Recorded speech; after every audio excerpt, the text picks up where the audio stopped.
Hello, ഇന്ന് mango carrot അച്ചാറിൻ്റെ റെസിപ്പിയാണ്. അതിനായിട്ട് ചൂടായ എണ്ണയിലേക്ക് കുറച്ച് കടുകും ഉലുവയും കൂടെ പൊട്ടിച്ചെടുത്തു. കടുകും ഉലുവയും റെഡിയായി വന്നപ്പോൾ ഇതിലേക്ക് നീളത്തിൽ അരിഞ്ഞു വെച്ചിരിക്കുന്ന ഇഞ്ചിയും വെളുത്തുള്ളിയും പച്ചമുളകും പിന്നെ കുറച്ച് കറിവേപ്പിലയും ചേർത്ത് കൊടുക്കുക. വെളുത്തുള്ളി നിങ്ങൾക്ക് ഇഷ്ടമാണെങ്കിൽ കുറച്ച് കൂടുതൽ ചേർക്കാം, അതിന് കുഴപ്പമില്ല.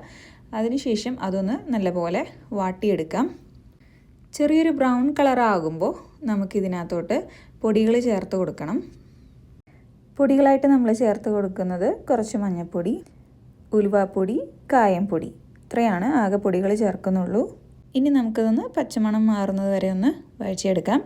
അതിനുശേഷം നമുക്ക് ഇതിനകത്തോട്ട് അരിഞ്ഞു വെച്ചിരിക്കുന്ന ക്യാരറ്റും മാങ്ങയും ചേർത്ത് കൊടുക്കാം. ഞാൻ രണ്ടും നീളത്തിലാണ് അരിഞ്ഞു വെച്ചിരിക്കുന്നത്.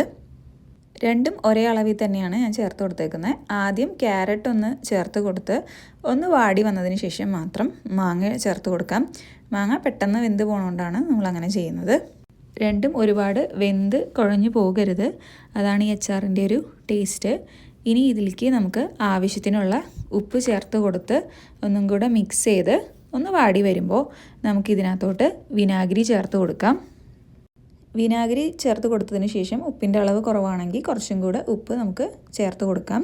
ഇനി വിനാഗിരി ഒന്ന് നല്ലപോലെ തിളച്ച് കഴിഞ്ഞാൽ നമുക്ക് സ്റ്റൗ ഓഫ് ചെയ്യാം. വിനാഗിരി ഇവിടെ നന്നായി തിളച്ച് വന്നിട്ടുണ്ട്. ഇനി ഞാനിതിനകത്തോട്ട് കുറച്ച് പഞ്ചസാരയും കൂടെ ചേർത്ത് കൊടുക്കുകയാണ്. എരിവും പുളിയും ബാലൻസ് ചെയ്യാനും അതേപോലെ ആ ടെക്സ്ചർ നിലനിർത്താനും ഇത് ഹെൽപ്പ് ചെയ്യും. അപ്പോൾ അത്രയേ ഉള്ളൂ, നമ്മുടെ അച്ചാർ ഇവിടെ റെഡി ആയിട്ടുണ്ട്. ഇനി നമുക്കിതൊന്ന് മാറ്റി വെച്ച് ചൂടാറുന്നത് വരെ വെയിറ്റ് ചെയ്യാം. ചൂടാറി കഴിയുമ്പോൾ നമുക്കതൊരു എയർ ടൈറ്റ് കണ്ടെയ്നറിലോട്ട് പകർത്തിയെടുക്കാം.